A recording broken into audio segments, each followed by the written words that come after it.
What would you do if life pushed you so far down that even hope stopped calling your name? Would you walk away from the world or dare to answer the door when destiny knocks in the strangest way possible?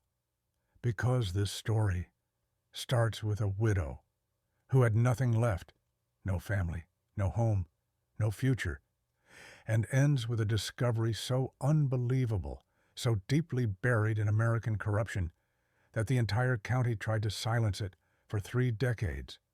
A mansion sold for only $80, a mafia boss who vanished without a trace, and a woman the world forgot, who uncovered the truth everyone feared.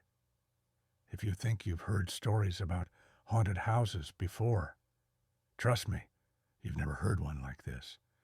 Let's step inside Harrow Point and find out why the past refused to stay dead. Most stories about miracles begin with hope. This one begins with a woman who had run out of it entirely. Before the world broke beneath her feet, Evelyn Hart was the kind of person who stayed late after her hospital shift just to sit with patients who had no family. She was the kind of mother who packed handwritten notes in her son's lunchbox, the kind of wife who believed love, real, ordinary love, could protect a family from anything. But life in the American Midwest does not always reward kindness. Sometimes it crushes it. 2 winters before she ever heard the name Harrow Point, Evelyn lost her husband and her 14-year-old son in an explosion caused by a corroded gas line. A line city officials had ignored despite 3 public complaints and a federal report warning that more than 30% of regional pipelines were overdue for replacement. One moment they were sitting at the kitchen table, and the next, all she remembered was the sound of shattering glass and a fireball bright enough to erase a world. Grief is a strange thing. It doesn't hit all at once. It dissolves you slowly, like rust eating through steel. Evelyn tried to return to the ICU where she had worked for nearly 15 years, but she couldn't stand the beeping monitors or the smell of antiseptic. Both sent her spiraling into the same shaking panic that affects more than 12 million Americans living with untreated PTSD. Eventually, she lost her job, her health insurance, and the last bit of stability she had left. Bills piled up faster than sympathy cards. The house where she had once tucked her son into bed was repossessed, sold off in a foreclosure notice, printed on cheap paper. Within 8 months, Evelyn went from a respected nurse and mother to another quiet shadow, sleeping in the back of an aging Chevy truck, parking near churches or rest stops where no one would bother her. There is a particular kind of loneliness that only people who have slept in their car during winter truly understand. The way the cold settles into your bones, the way strangers glance at you at gas stations, not with cruelty, but with that sharp discomfort reserved for things they don't know how to fix. Evelyn joined the millions of Americans who have fallen through the cracks not because they failed, but because the system failed them first. But even on the nights when frost crawled across her windshield and she had to wrap her coat around her chest just to breathe, there was still something inside her that refused to die. A thin, stubborn thread of determination. It didn't look like hope. It looked more like survival. And maybe that's why the story that comes next even mattered, because sometimes the people who have nothing left are the ones willing to walk into places everyone else runs from. Losing everything had stripped Evelyn of her fear, of judgment, of gossip, of the unknown. When you've stood in the ruins of your own life, a dark house and a frightening past, don't seem nearly as terrifying.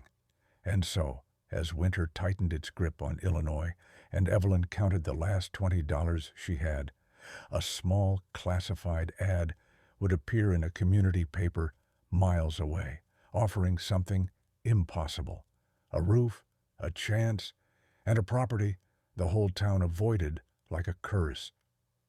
She didn't know it yet, but that tiny ad would become the first faint spark in a life long gone cold, pulling her toward the place where her broken pieces, and someone else's, were waiting to be found. The ad was so small that most people would have skimmed past it without a second thought. County surplus property, structurally distressed. Transfer fee, $80. No photos, no description, just an address.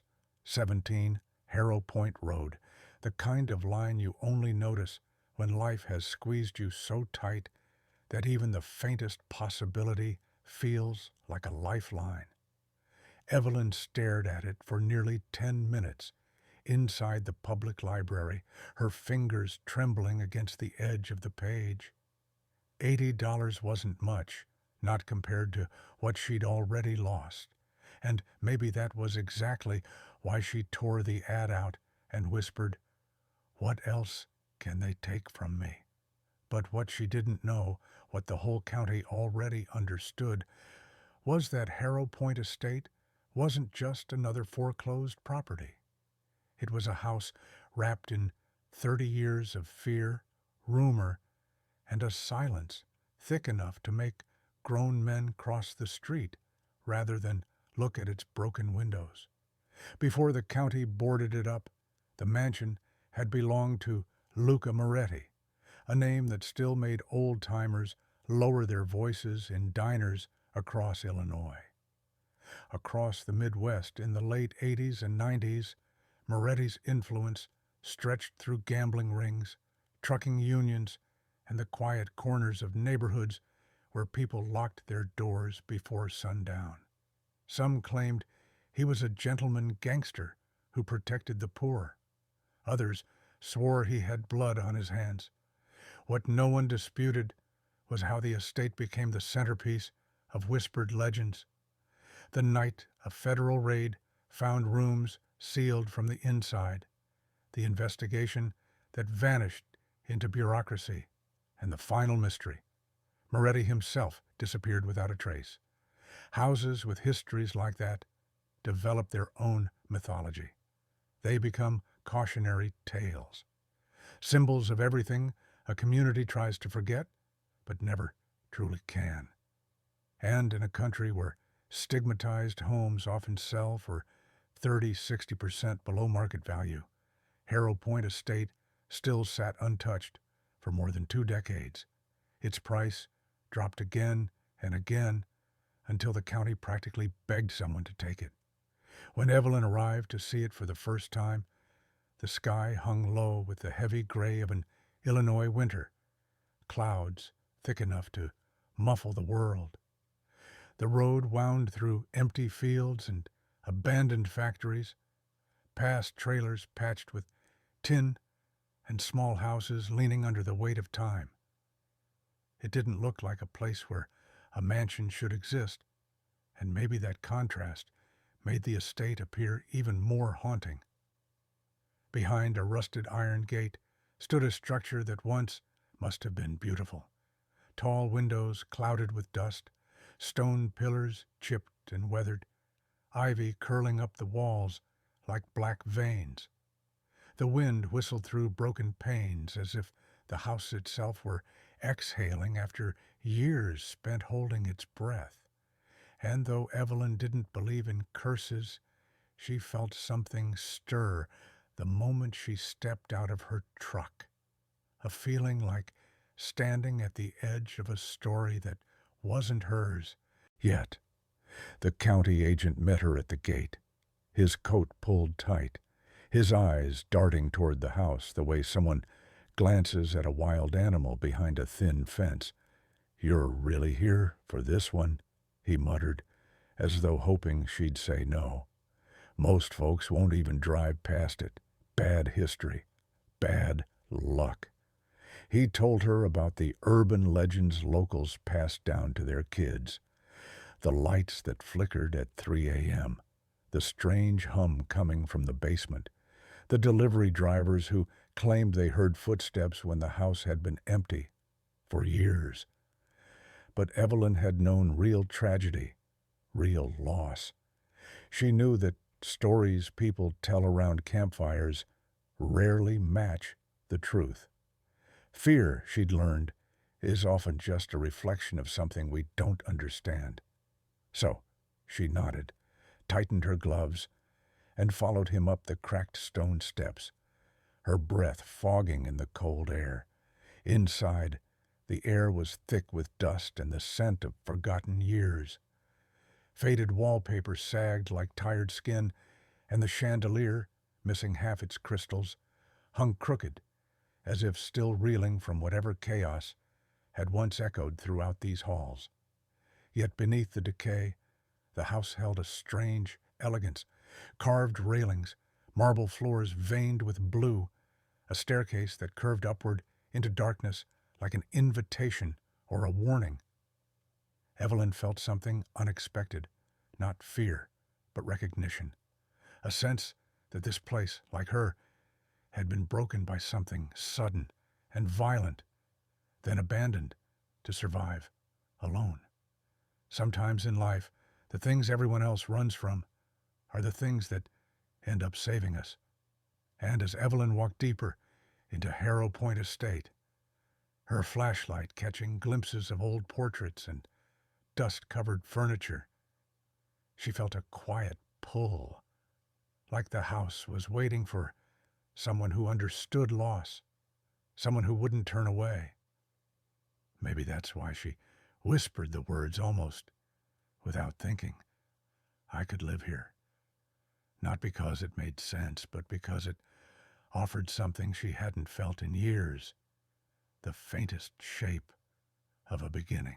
Evelyn moved into Harrow Point Estate on a night when the wind howled hard enough to rattle the iron gate, the kind of Midwest cold that slips through every crack and reminds you that winter isn't just a season, it's a test of endurance. She carried everything she owned in 2 plastic bins and an old canvas bag.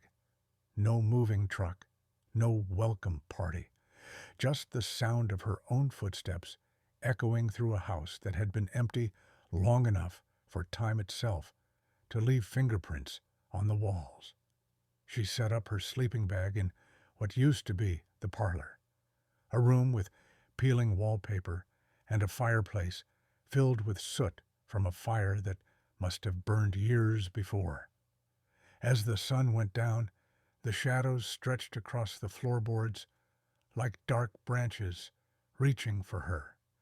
And even though she didn't believe in ghosts, something about the stillness made her tighten her coat and whisper a prayer she hadn't used in years. The first night wasn't frightening because the house was haunted. It was frightening because trauma rarely disappears just because the scenery changes. Evelyn's body remembered things she didn't want it to remember. The distant echo of sirens, the shattering explosion that stole her family, the nights she woke up shaking in the back of her truck with frost gathering on the windows. Studies show that people dealing with PTSD often react more strongly to unfamiliar spaces, and Harrow Point was nothing if not unfamiliar. Every creak of the floor, every whistle of wind through broken glass, every shifting shadow felt like a trigger reaching for her from the darkness. At one point, she thought she smelled smoke, sharp and sudden, and she bolted upright, heart racing, hands trembling. But there was nothing there, just an old house settling around her. Trauma plays tricks like that. It pulls the past into the present, whether you're ready for it or not. And then came the noises, the ones she couldn't quite explain away. Something like footsteps pacing on the second floor, a soft humming like someone whispering behind a closed door, a faint thud somewhere deep within the walls. Evelyn sat there, clutching her blanket, telling herself it was the wind or maybe a raccoon nesting between the beams. Old houses breathe. She knew that. They expand, contract, creak, sigh. But around 2 in the morning, she heard a sound that made her blood run cold, a single distinct knock from upstairs. One, then another. Slow, measured. The kind of knock a person makes when they're deciding whether to enter.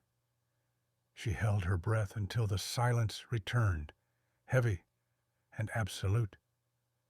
And in that silence, she realized something she had forgotten in the chaos of survival.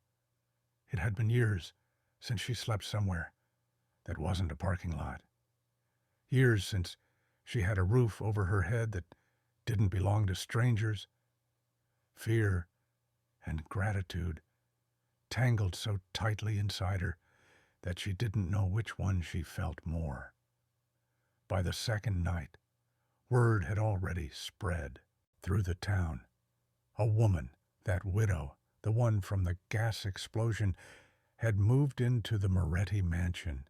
Teenagers biked past the gate, recording videos on their phones and shouting things like, "Yo, lady, house eats people," copycats of local legends. A pair of middle schoolers dared each other to touch the fence, running off screaming as if the metal might bite them. At a grocery store the next morning, a cashier glanced at Evelyn's address on a form and raised his eyebrows. "You living up there now?" he asked, like she had confessed to joining a cult. "People say that place changes you."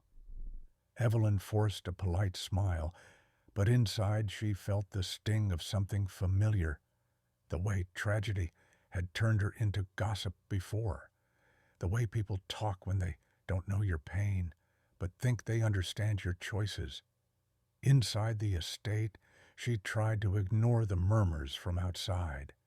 She swept the dusty floors, opened the windows to let in the winter air, and lit a small battery-powered lantern that cast a warm circle of light in an otherwise dark hallway.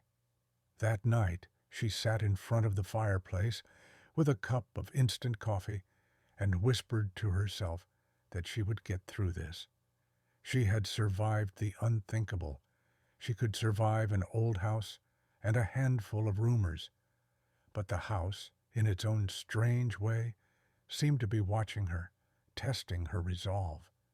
The same footsteps returned overhead. A door she was sure she had closed earlier was cracked open by morning, and near the staircase she found a thin trail of dust disturbed, as if someone small had walked through it barefoot. But instead of running, Evelyn felt something unexpected, a stirring of purpose, faint but real. Pain recognizes pain, and in the quiet corners of Harrow Point she sensed that the house carried its own wounds, scars from secrets, from violence, from years spent misunderstood. Maybe that's why she didn't pack up and leave like the others had. Maybe that's why she whispered into the cold air, "I'm not here to be afraid." Because the truth was simple. Sometimes the places that scare us are the same places that hold the answers we didn't know we were searching for. And on the third night, when she discovered the first sign that the house was hiding something far more real than ghosts, that is where our story deepens, leading us into, on the third night, the wind died down, leaving the house wrapped in a silence so heavy it felt almost deliberate, as if Harrow Point itself were holding its breath. Evelyn spent the evening exploring the second floor, her lantern cutting narrow beams of light through the dark hallways. Most of the rooms were empty, except for old furniture draped in stained sheets. But at the end of the west corridor stood a wardrobe so large it nearly touched the ceiling, its doors carved with symbols she didn't recognize, sharp, angular shapes, like something out of an old European folk tale. It didn't fit the rest of the house. It didn't fit anywhere, really. And that alone made her pause. Something about it felt wrong, or maybe too right, like it was exactly where it was meant to be. The air around it was colder than the rest of the hall. She pressed her hand against the wood and felt a vibration, faint but present, like a heartbeat buried under layers of time. "Old houses," she whispered, trying to laugh it off, but her voice sounded small in the stillness. She opened the wardrobe doors, expecting nothing, just dust and spiderwebs. Instead, she found what looked like a wall, freshly boarded up, the wood unweathered compared to the rest of the room. Someone had sealed something behind it. Not decades ago. More recently. Maybe 5, 10 years at most. She leaned closer, her pulse picking up. In survival training classes she once took after the accident, they taught her a simple rule. If something feels off, investigate, but do it carefully. She tapped the boards. Hollow. Not the kind of hollow that happens by accident, the kind of hollow that hides something. In homes across the U.S., studies show nearly 3% contain sealed crawl spaces, old storage rooms, or forgotten servant quarters. Houses hold secrets more often than people think. With trembling fingers and a dull utility knife, Evelyn began prying away at the lowest plank. The wood splintered with a sound that sent chills up her spine. Behind it, darkness, but not the natural kind. This was a darkness that felt occupied, like it knew it was being exposed. She widened the gap and lifted the lantern closer. The beam revealed a narrow room, no bigger than a walk-in closet, its floor covered in dust, thick enough to mute her footsteps, old wallpaper peeled in curled flakes, and a faint smell of mildew clung to the air. But what froze her in place wasn't the room itself. It was the objects inside. A small child's shoe, no bigger than her palm, a hand-painted wooden box, a blanket neatly folded as if waiting for someone who never returned, the kind of belongings people leave behind only in moments of panic or tragedy. Evelyn knelt, her breath unsteady, her fingers hovering over the box before she dared to open it. Inside were photographs, dozens of them, black and white images of a little girl with dark curls and bright, determined eyes. Sometimes she stood beside a tall man with a gentle smile, Luca Moretti himself, looking nothing like the villain the town described. In one picture, he was teaching the girl to ride a bicycle. In another, he held her hand as she reached out to pet a stray dog. These were not images of a monster. These were images of a father. Evelyn felt something twist in her chest, an ache of recognition, because grief knows grief when it sees it. She traced the edges of the photos, her thumb brushing over the child's face, and then, tucked at the bottom of the box, beneath a cracked music locket, she found the letter. It was short, rushed, the handwriting uneven, like someone writing while terrified. "If someone finds this, take care of her. They are coming. I cannot protect us both." No signature, no date, just that one desperate plea. Evelyn's throat tightened. She knew the helplessness of losing a child. She knew how the world could steal everything you love in seconds. And now, in this forgotten room, she felt the weight of someone else's last stand. A father trying to save his daughter. A man trapped between the life he built and the danger closing in around him. She sat on the floor for a long time, lantern dimming, her breath fogging in the cold, and slowly, she realized something important. This house wasn't cursed by evil. It was wounded by love that had been forced into silence. The heaviness, the whispers, the unease, they weren't warnings. They were echoes of a story that had never been allowed to finish. As she sealed the room back enough to hide it from the cold night air, Evelyn felt a shift inside herself. The fear was still there, but now it lived beside compassion, curiosity, and a strange sense of responsibility she couldn't explain. She wasn't just living in Harrow Point anymore. She was inheriting its unfinished truth. And that truth would only become clearer when she found the second secret, hidden deeper in the mansion, locked behind steel and time. Something that would change the entire county's understanding of the Moretti legacy. 2 days after Evelyn discovered the hidden room behind the wardrobe, the house seemed to shift, subtle but unmistakable, as if exposing one memory had loosened the others. The floorboards groaned differently. Drafts snuck through the hall like someone passing by, just out of sight. It wasn't frightening anymore, not in the way darkness frightens small children. It was heavier, like sorrow drifting through the walls, looking for somewhere to settle. That was the night Evelyn decided to explore the East Wing, an area she hadn't touched yet, mostly because the hallway sagged in places where water damage had eaten into the beams. She took each step carefully, her lantern bouncing shadows across the faded floral wallpaper. Halfway down the corridor, she paused. Something about the wall near a broken window looked wrong. Too smooth, too clean compared to the surrounding decay. When she brushed her fingers across the plaster, it felt hollow. She tapped it lightly. A dull, muted thunk. She pressed harder. The panel shifted.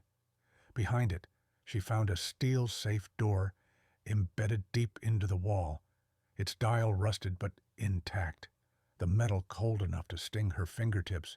Her breath caught in her throat. Someone hid this intentionally. Someone hid it with purpose. Opening it wasn't simple. The worn dial had no visible numbers, just faint grooves etched by time. She spent hours turning it slowly, listening for the slightest click, like listening for a heartbeat in the dark. Finally, after what felt like an impossible combination of patience, memory, and luck, the safe door trembled, then unlocked with a sharp metallic snap. For a moment, Evelyn didn't breathe. She felt the same quiet fear she felt the night before her husband's funeral, the fear of seeing something she could never unsee. Inside the safe was a single leather-bound ledger, aged but not destroyed. She lifted it carefully, surprised by how heavy it felt. Not physically, emotionally. She could sense the weight of whatever lived inside those pages. When she opened it, the scent of old ink and smoke rose like a ghost from the past. The handwriting was neat, elegant, and unmistakably deliberate. On the first page, beneath a date written nearly 30 years earlier, were 5 words: "For the sake of truth." The ledger wasn't a diary. It wasn't a list of financial deals or coded messages. It was a confession. Not the kind whispered in a church, but the kind a man writes when he knows time is running out, and legacy is the only thing left to salvage. Luca Moretti documented everything: names, dates, operations he once ordered, people he protected, people he failed. He detailed the corruption in City Hall, the deals made behind locked doors, the violence he couldn't undo. But the farther Evelyn read, the more the tone shifted. The man writing these words wasn't boasting or explaining. He was pleading. A mafia boss, begging the future for grace. he didn't believe he deserved. One entry stopped her cold. I built an empire out of fear. I built a family out of love. I don't know how to save one without destroying the other. Another page described the death of his wife, a story the public never heard. He wrote about the guilt of dragging her into a life she never chose, how her loss hollowed him in ways even power couldn't fill. His pain bled into every stroke of ink. He wrote about his daughter, little Ariella, the child whose shoe Evelyn had found in the hidden room. He spoke of her as his last good thing, the only reminder that he could still be human in a world that wanted him to be stone.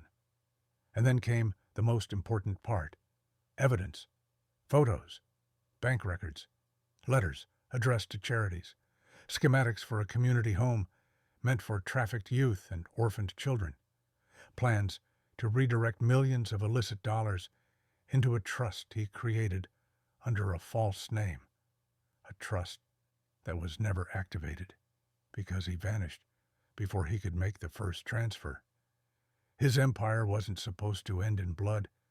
It was supposed to end in redemption. Evelyn's hands shook as she turned the pages, her lantern casting warm light across words that were never meant to be found. Something inside her shifted, something that felt uncomfortably close to recognition. She knew what it meant to want redemption for a life that didn't go as planned. She knew what it meant to look at your past and see shadows longer than all your tomorrows. Trauma makes strange allies of strangers, even dead ones. And in these pages, she saw the shape of a man who had tried to break from the darkness, tried to build something that would outlive his sins, tried to protect a daughter from the consequences of his own name. The ledger wasn't just a confession, it was a blueprint for salvation. And sitting on the cold floor of Harrow Point, Evelyn realized something quietly devastating. The house had been waiting for someone with enough loss to understand its grief, and enough strength to finish what Luca Moretti could not. She closed the ledger slowly, pressing her palm against the worn leather cover as if sealing a covenant. For the first time since the fire that destroyed her old life, she felt purpose, not a desperate survival instinct, but something deeper, something calling her forward. And that call would lead directly into her next discovery, the trail of danger still alive beneath the town's surface, and the people who would do anything to make sure the truth stayed buried in Harrow Point. The night Evelyn finished reading the confession ledger, sleep refused to come. She lay on the floor of the parlor, listening to the quiet thrum of the house, as if Harrow Point itself were waiting for her reaction. The ledger had shaken her, yes, but it had also anchored her. For the first time in years, she felt a direction forming beneath her feet. But purpose often arrives carrying shadows, and by morning, the shadows were already stirring. As she sipped a cup of bitter instant coffee, she kept returning to one detail she couldn't ignore. The safe she had opened was old, but not the only one she had seen. During her earlier walk through the south wing, Evelyn had found another anomaly, an iron plate buried behind layers of plaster, a faint outline barely visible beneath peeling paint. At the time, she dismissed it as part of the structure, but now, after the ledger, after the hidden room, after the confession of a man who seemed trapped in his own duality, she realized nothing in this house was accidental. Harrow Point wasn't just built with walls. It was built with secrets. So she returned that afternoon, armed with a crowbar she'd found in the shed, and a stubbornness born of grief. The plaster had to be chipped away, inch by inch. Dust filled her lungs. Bits of debris clung to her hair. And slowly, like something being excavated from a tomb, the iron plate emerged. It wasn't a plate at all. It was another safe, but not like the first. This one was built directly into the foundation, cold, industrial, almost militaristic in design. And, stranger still, its dial had no numbers, no grooves, no markings at all. Just smooth matte steel. "Who builds a safe you can't open?" she whispered to the empty hallway. It felt like a riddle, or a warning. Most safes in older estates used numeric mechanisms, classic 3-number combinations, often tied to family dates or security codes. But numberless dials were rare, used mostly by organized groups to hide valuables, with mechanisms triggered by sound frequencies, weighted pressure, or internal locks that required multiple steps. Evelyn knew enough about crime rings. Her husband had once worked construction for low-income revitalization projects in Chicago, where he sometimes overheard things he never should have. That she recognized one truth. This safe wasn't about money. It was about protection, or fear. She ran her palms across the metal, cold, silent, emotionless. And yet she felt something beneath her fingertips, a faint vibration, almost like a hum. It wasn't mechanical. It felt alive in the way old wounds feel alive beneath scar tissue. A safe like this wasn't meant to be stumbled upon. It was meant to be found by someone who understood the clues left behind. Evelyn retrieved the ledger. She flipped through the pages again, searching for any hint of a code, a location, a symbol. The handwriting was steady, elegant. But then, there it was. A page nearly fused to the back, cover from years of pressure. She peeled it open carefully. It wasn't a journal entry. It was a sketch, 3 circles, interlocking. Beneath them, 3 words: truth, blood, debt. The circles looked familiar, but she couldn't place them. Was it a symbol, a lock sequence, or something more abstract? A message she was supposed to interpret emotionally rather than logically. She pressed her ear to the safe. Nothing.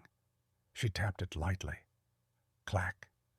Then a soft echo, deeper than she expected. There was a void behind it, larger than a traditional safe, more like a compartment or chamber. In old Mafia houses, rumor said they sometimes built vaults big enough to hide a person or store evidence meant to disappear. She felt the chill crawl up her spine. The safe wasn't just a container. It was a door. Over the next few hours, Evelyn tested every possibility, pressure on the dial, rotating it clockwise, counterclockwise, applying heat, tapping patterns. Each attempt met with silence, and with every failure, her curiosity sharpened. It's strange how grief changes people. It narrows your fear. Once you've lived through the worst day of your life, a locked safe in an abandoned mansion becomes less of a threat and more of a challenge. But the breakthrough came not from logic, but from something softer, intuition. As dusk settled over the estate and the wind began to rattle the broken window panes, she remembered something from the ledger. A line Luca Moretti wrote near the end. A man cannot undo darkness by force, only by revealing what was hidden. Revealing, not breaking, not forcing. She stood in front of the safe, lantern casting warm light across the steel, and instead of thinking like a detective or a trespasser, she thought like a father, like the father Luca had described himself to be in those final entries. She placed her hand flat against the center of the dial and whispered, "What were you trying to protect?" Something clicked. Not loudly, not dramatically. It was a soft shift, like a breath being released after holding for too long. The dial warmed beneath her palm, then rotated, on its own, half an inch to the left. Her heart lurched. There was no code, no numbers. The safe responded to weight, to warmth, to human touch. Whoever built it didn't want a thief to crack it. They wanted a person, someone trusted, to open it. Inside she found a sealed envelope, heavy, wax stamped with a symbol matching the 3 interlocking circles from the ledger. She hesitated before opening it. Letters from the dead have a certain gravity. They change things. They don't ask permission. They ask courage. She broke the seal. Inside was a map of the estate, hand-drawn, marked with an X deep beneath the house, and one sentence written in a trembling hand: "If you found this, please forgive what I could not save." Evelyn pressed the paper to her chest.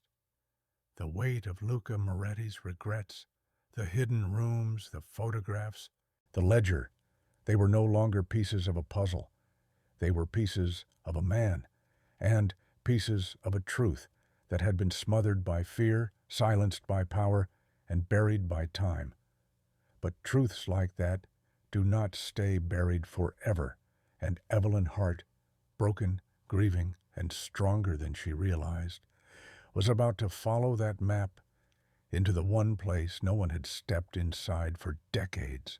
By the time Evelyn discovered the map hidden inside the numberless safe, she had already begun to sense the presence of something else lurking beyond the walls of Harrow Point, something more dangerous than ghosts or old secrets. In small towns like Ridgway County, trouble rarely announces itself with flashing lights or loud warnings. It arrives quietly, disguised as everyday life. A car parked too long near the gate, a stranger at the gas station who stares a second too long, a voice on the phone that says nothing at all. And in Evelyn's case, the first warning came in the form of a tire track in the snow, fresh, close to the house, too close for a property no one had visited in years. She found it the morning after opening the safe, a long, deep tread mark weaving across the driveway, leading toward a gap in the trees. Someone had driven up the hill in the middle of the night. Someone who didn't knock. Someone who didn't want to be seen. Evelyn knelt beside the track, running her finger along the compressed snow. It wasn't the tread of a pickup or an SUV like most residents in the area drove. This was from something heavier, something armored, and it hadn't been there the day before. A chill spread through her chest, not from the cold, but from recognition. Secrets don't stay buried for decades unless someone makes sure of it. And if Luca Moretti had been planning to expose the corruption woven into the county's veins, then the people who benefited from silencing him would not want that truth resurrected. Evelyn stood slowly, scanning the tree line. The wind rustled through bare branches, scattering snow like ash. The house loomed behind her, and for the first time, it didn't feel haunted. It felt watched. Over the next few days, the signs multiplied. A man sitting alone in a dark sedan near the bottom of the road, pretending to check his phone every time she passed. A woman in a grocery store aisle who cleared her throat loudly when Evelyn reached for a pack of batteries and whispered, "Leave that house while you still can," before quickly walking away. Even the mail she began receiving, unsigned envelopes containing blank sheets of paper, felt like a message, not a threat exactly, but a warning. You're getting too close. Evelyn tried to dismiss it. She tried to convince herself these things were coincidences, tricks of a tired mind. desperately trying to assign meaning where there was none. But trauma gives you instincts, and her instincts were screaming. Every shadow seemed to linger longer than it should. Every passing truck felt too slow. Every conversation in town fell silent the moment she stepped through a doorway. It was the same feeling she had after the explosion, when reporters circled like vultures, when strangers stared at her in pity, when the city told her the pipeline corrosion could not be fully confirmed. She had seen cover-ups before. She had lived one. But then came the moment that stripped away all doubt. One evening, as she stepped onto the porch to sweep away the snow drifting across the cracked steps, she saw something pinned to the front door, flattened beneath an old roofing nail. A piece of cardboard, torn from a moving box. On it, written in uneven strokes of charcoal, was a message that made her ribs tighten. "Stop digging."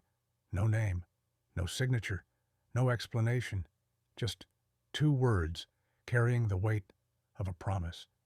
She stood there, breath fogging in the cold air, fingers trembling against the cardboard. She wasn't the first person to receive messages like this. Families across the Midwest had once been warned away from investigating labor corruption, illegal gambling networks, missing persons cases that conveniently vanished from local records. In nearly every county that had brush-ins with organized crime, there were stories of people who dug too deep, asked too many questions, or simply ended up knowing something they shouldn't. Evelyn had read about them. She had met some of them in the trauma support groups she once attended. Silence was a currency. Fear was a tool. But standing on that porch, staring at the message, Evelyn felt something that surprised her. She wasn't afraid, not the way she used to be. Losing her family had already shattered her. There was a strange strength in having nothing left for the world to take. And maybe that's why she tore the cardboard in half, threw it into the fireplace, and watched the flames curl around the blackened letters. Let them watch. Let them circle. Let them warn. Grief had carved a hollow inside her that fear could no longer fill, but even courage cannot blind a person to danger forever. The more she explored the estate, the map in her hand, guiding her toward something buried beneath the house, the more she understood the stakes. Luca Moretti hadn't disappeared because he was running. He had disappeared because someone wanted him erased. And the moment Evelyn opened that safe, she stepped onto the same path. That night, as she slept in the parlor wrapped in layers of blankets, she awoke to the faint crunch of snow outside. Soft, slow, measured footsteps. They paused by the porch, then retreated. The next morning, she found a single indentation in the snow, a heel mark only inches from the door. Whoever they were getting closer. Her breath tightened, but not from dread, from resolve. If the past wasn't done with her, then she wouldn't be done with it. The only way to escape fear is to walk straight through the center of it. And the map leading beneath Harrow Point, the tunnels few people in town even knew existed, was waiting. When Evelyn finally climbed out of the tunnels beneath Harrow Point, shivering, covered in dust, gripping the evidence that could expose everything, she didn't feel triumphant. She felt the way survivors often do when reaching a crossroads, exhausted, overwhelmed, and painfully aware that the next step would change her life in ways she couldn't undo. The map had led her to a chamber the town had no record of, a place carved beneath the foundation like a buried confession. There she found boxes of documents sealed in plastic, audio tapes labeled with initials, and financial ledgers tying county officials to laundering rings that had outlived Luca Moretti himself. Enough proof to rewrite the entire history of Ridgway County. Enough to ignite a war. But truth, especially in America's small towns, is rarely greeted with gratitude. And Evelyn, still grieving, still trying to rebuild a life from ashes, suddenly found herself holding a matchbox soaked in gasoline. Her first instinct was simple: go to the police, tell the truth, clear the Moretti family name, and release the guilt that had hung over the estate like a storm cloud. But the moment she stepped into the sheriff's office, she knew she had made a mistake. The deputy at the desk didn't greet her with curiosity or concern. He greeted her with recognition, the wrong kind. His eyes flicked to her jacket, to her hands, to the tired lines on her face. "You're the woman from the mansion," he muttered. Not a question, a warning in disguise. When she described the evidence she had found, his reaction was unnervingly cold. "Be careful, Mrs. Hart," he said. "People have a way of seeing what they want to see in old boxes and stories." Then he slid her a generic business card for Historical Property Arbitration, a department she'd never heard of, and suggested she leave legal matters to the professionals. She walked out of the building with a shaking breath. That wasn't help. That was dismissal, a shut door disguised as advice. And that's when the letters started. Official notices, threatening legal jargon, claims that the property she now owned was part of an ongoing historic preservation case and subject to seizure, accusations that she had trespassed into restricted sections of the estate, demands that she return any items removed from county premises. The irony was painful. The county had begged someone to take the mansion for years, yet now, the moment she uncovered its truth, they wanted it back. She wasn't just fighting shadows anymore. She was fighting systems. Desperate for guidance, Evelyn reached out to the only person who had treated her with genuine respect, a retired public defender named Gerald Whitaker. He was a man in his 70s, with a cane carved from oak, and a voice like gravel rolling in a rain gutter. He invited her into his cluttered office, surrounded by stacks of old case files and framed newspaper clippings about corruption trials he'd once argued.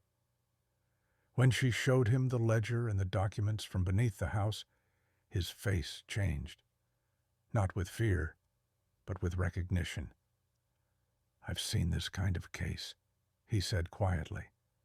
Not the details, but the shape. Paper trails that weren't supposed to exist. Crimes inherited by new generations. The kind of truth people bury because they're afraid of who it might free or who it might condemn. He didn't tell her to run. He didn't tell her she was imagining things.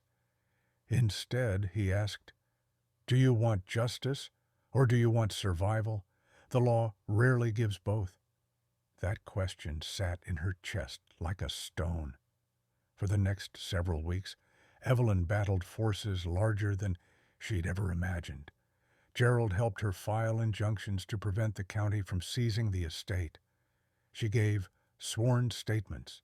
She cataloged every photo, every receipt, every tape. She stayed up late, translating sections of the ledger, written in Moretti's native dialect. But with every step forward, pushback intensified. Cars idled outside her gates longer. Anonymous calls returned. Some nights, she heard footsteps outside her window, measured, deliberate, testing her resolve the way a predator tests a fence line. And still, she continued. Her fight wasn't just about a mafia boss's legacy anymore. It was about the people the county had abandoned. Children trafficked through the rings Moretti described, families threatened into silence, workers whose disappearances were written off as runaways, dozens of forgotten faces tied to a single truth. The past wasn't dead. It had simply been buried by the powerful, and Evelyn had just dug it up. But the hardest battle wasn't legal. It was moral. She struggled with the weight of choosing whether to expose everything. Luca Moretti's ledger didn't just implicate criminals, it implicated people who still lived in Ridgeway today. Families, businesses, men who now appeared in church pews on Sundays, people whose children went to school with neighbors who had no idea of the blood money that built their homes. Destroying them might free others, but it would also uproot lives the way hers had been uprooted. More than once she wondered, was she choosing revenge disguised as justice? Was she becoming like the people she was trying to expose? Late one night, as she sifted through documents in the restored library, she came across a page she hadn't noticed before. A note Luca had scribbled beside one of the bank transfers he planned, written in shaky handwriting. Redemption costs everyone something. The only choice is who pays the final price. Evelyn closed her eyes, letting the truth settle into her bones. Her past had already cost her everything, her family, her home, her sanity. And maybe the reason Harrow Point chose her, in its strange, haunted way, was because she no longer had anything left to lose, because she was someone who could carry a truth heavy enough to break others, but strong enough not to break herself. The months ahead would test her courage in ways even grief hadn't. Threats would escalate. Allies would appear where she least expected them. The whole town would be forced to confront the truth they had tried to bury with Moretti's disappearance. And Evelyn, against all odds, against her past, against her trauma, would stand at the center of a story far bigger than her own suffering. For weeks after Evelyn's discovery of the underground chambers, life at Harrow Point felt like walking across thin ice, every step careful, every breath measured. She knew she couldn't keep what she found hidden forever. The ledger, the documents, the plans Luca Moretti never lived to complete. These weren't fragments of a forgotten criminal empire. They were evidence of a man trying desperately to correct the very harm he had once caused. And now they sat in Evelyn's trembling hands in a house no one wanted to claim, except those who wanted the truth buried again. She took a step she hadn't expected to take. She called an attorney, not a local one. She wasn't naive.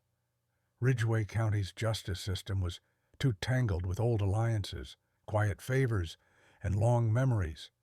So she went outside to a civil rights attorney in Chicago, a woman named Harper Diaz, known for taking on cases that made powerful people uneasy. Harper arrived at Harrow Point with a leather briefcase and the kind of steady calm Evelyn hadn't felt in years. Redemption, that's documented, Harper said after reading the ledger, is still redemption, and redemption deserves to be honored. The fight began immediately. Court filings, property claims, requests from the county to confiscate the documents for investigation, threatening letters from anonymous community representatives who insisted the past should stay quiet. There were days when Evelyn felt she spent more time in legal offices than in her own home. Harper warned her the resistance wasn't just bureaucratic, it was protective. There were people still alive who had benefited from Luca Moretti's downfall. People who didn't want his intentions, his final desperate efforts to make things right, exposed. News traveled faster than truth ever could. Reporters appeared at the gates, flashing cameras as if she were some kind of spectacle. They called her the widow meddling in Mafia business, a label designed to provoke, to reduce her grief into a headline. But Evelyn refused to be humiliated again. She refused to let the world rewrite her story the way it had rewritten his. One hearing changed everything. When Harper presented the ledger in court, documenting Luca's planned trust for abandoned children and abused youth, the room fell silent. Even the judge, stern, skeptical, tired, leaned forward as if hearing something human beneath decades of sensationalized rumor. Harper laid out the timeline, the sealed documents, the missing money, the letters to charities, the vanished architect's plans. She painted a portrait of a man trying to escape a life he built, not out of fear, but out of guilt. But standing there, listening to this stranger defend a man she'd never met, Evelyn confronted a dilemma she hadn't prepared for. Did honoring Luca's intentions mean erasing the harm he'd caused? Could a house built from violence ever become a home built for healing? Could a man responsible for so much pain be allowed to leave behind something good? These weren't legal questions. These were human ones. Late one night, while the snow tapped gently against the window panes, Evelyn sat alone with the ledger, tracing the ink lines with her thumb. She whispered into the quiet, "I'm not here to forgive you, but maybe I can finish what you started." In that moment, she understood the truth. Redemption wasn't about excusing. It was about choosing. Choosing to do right when right is complicated. Choosing to heal what someone else had broken. Choosing to continue a story rather than bury it. And when the judge ruled that the Moretti Trust could be reinstated, not for the county, not for the state, but for a humanitarian purpose, the entire courtroom seemed to exhale. The truth had survived the pressure of decades. Luca Moretti's final wish had been dragged back into the light. But the moment Evelyn walked out of the courthouse, a single thought struck her. What now? Because winning the battle wasn't the ending. It was the beginning of something bigger, something Harrow Point had been waiting nearly 30 years to become. Spring arrived slowly that year, almost shyly, as if uncertain it had permission to touch a place as scarred as Harrow Point. The snow melted in crooked lines across the lawn, revealing patches of earth that looked worn but ready, like a body waking after years of sleep. Evelyn stood on the porch with a cup of coffee, watching workers unload lumber, paint, insulation, and tools. Volunteers from nearby towns walked up the gravel driveway, offering their hands, their skill, their Saturdays. It stunned her. People who once whispered warnings now arrived with open palms. "Tell us what you need," one man said, a former contractor whose father had worked for Moretti decades earlier. He wasn't all bad. Maybe it's time the place wasn't either. As renovations began, the mansion transformed, not quickly, not easily, but faithfully. Walls were repaired, plaster replaced, windows restored. The ballroom, once echoing with silence thick enough to choke, now filled with the sound of drills and laughter and country music from an old speaker someone brought from their truck. The kitchen gleamed with new appliances donated by a local family business. The library, Evelyn's favorite room, received new shelves, a reading nook, warm lighting instead of flickering bulbs. Every improvement felt like a breath drawn deeper into lungs that had been empty for decades. But the most powerful change wasn't structural. It was emotional. As children from the county's foster system began arriving, some shy, some angry, all unsure, they walked through the door expecting another temporary house, another place that would disappear like all the others. But Evelyn greeted each one with a calm smile and a quiet promise. You're safe here. You're home. And Harrow Point responded. Lights that once flickered stabilized. Floors that once groaned now felt solid and warm beneath small feet. The house, which had once seemed like a frozen monument to one man's sins, began to feel alive again. Kids painted murals in the hallways, bright suns, tall trees, flowers with too many petals. Laughter spilled through the rooms, bouncing off restored ceilings and drifting down staircases like sunlight. The dining room table, long enough to seat 20, finally did.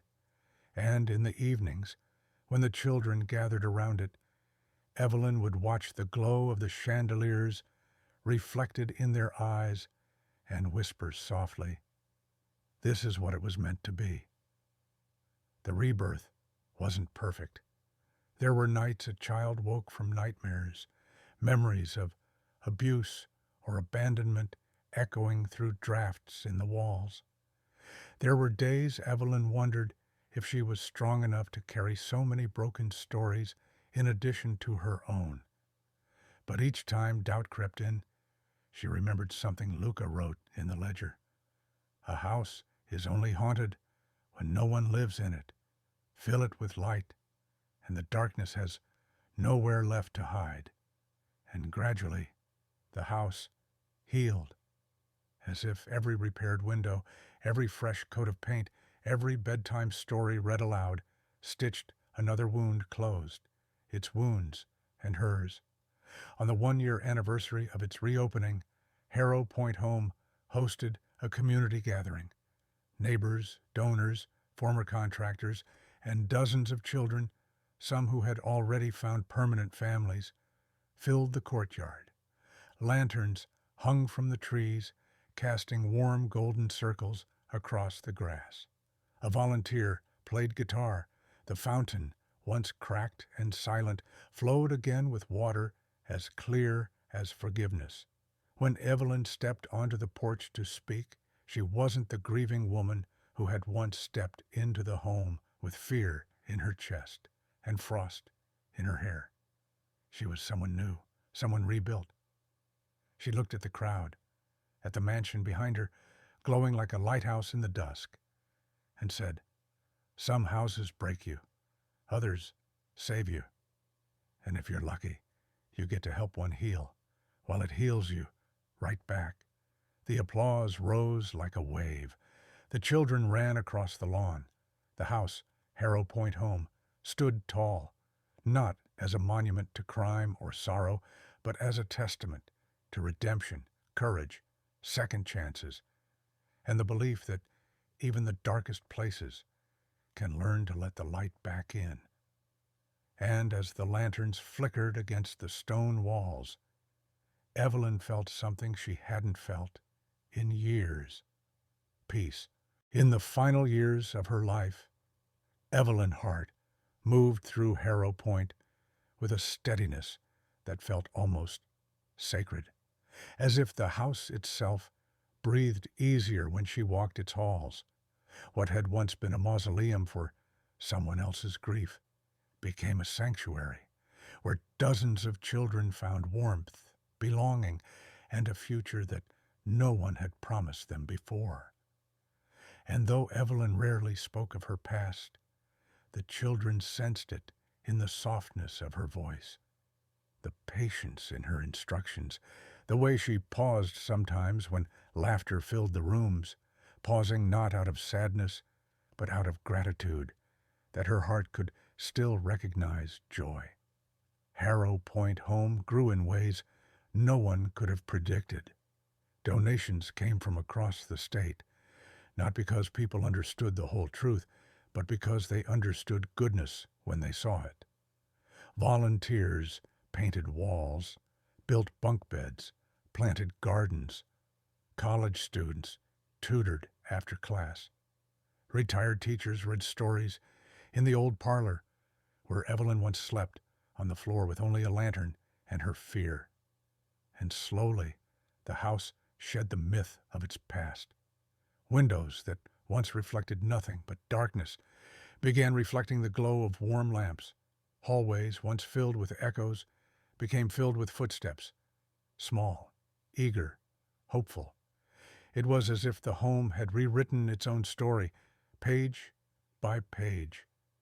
As for Evelyn, she became something of a quiet legend, not the loud kind with headlines or dramatic speeches. She was the kind of legend you speak about around dinner tables, the kind that exists in the way someone's life changes yours without you realizing it. When former residents returned as adults, they always gravitated toward the same corner of the library, where Evelyn liked to sit near the window, notebook in her lap, watching the fountain outside, as if it were a clock, marking the slow return of peace. One spring evening, long after the legal battles had ended and the estate's title had been permanently secured for the children's home, Evelyn sensed a shift in her body, a slowing, a gentle dimming. She didn't speak of it to anyone. She simply moved more slowly through the halls, touching the walls the way a person touches the railing of a ship they've sailed for a lifetime. She smelled the bread baking in the kitchen, listened to the sound of pencil scratching during homework hour, felt the warmth of small hands slipping into hers. These were the moments she had once believed her life would never hold again. Moments stitched from love, not survival.